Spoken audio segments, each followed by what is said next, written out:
समस्त मिथिलावासी के गोर लगै छी। अपना सब में तो ई कोजगरा बहुत बड़का पाबनि होइ छै। एकटा हम कोजगरा के गीत सुना रहल छी। हमर चैनल के बेसी से बेसी लाइक शेयर सब्सक्राइब करबै। जय मिथिला जय मैथिल।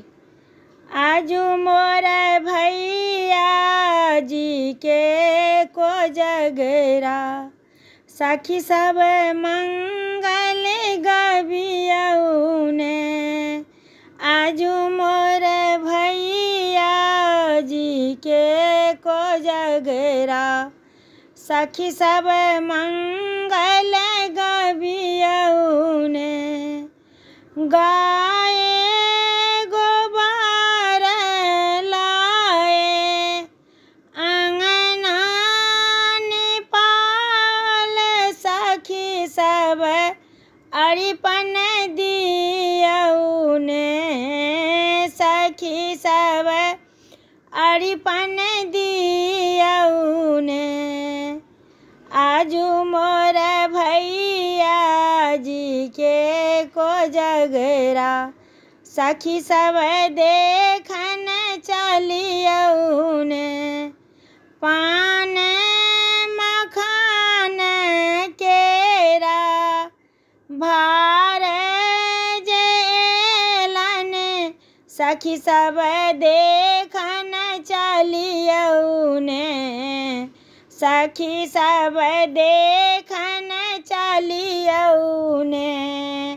आजू मोर भैया जी के कोजगरा सखी सब मंगल गबियौने।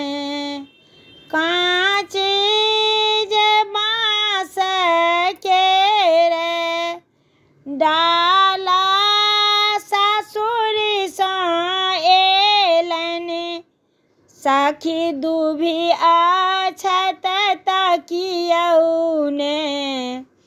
आजू मोर भैया जी के कोजगरा सखी सब मंगल गबियौने।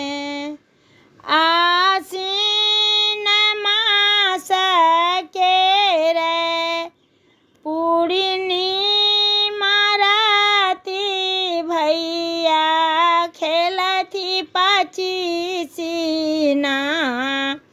भैया खेलथी पचीसीना। आजू मोर भैया जी के कोजगरा सखी सब मंगल गबियौने। धन्यवाद।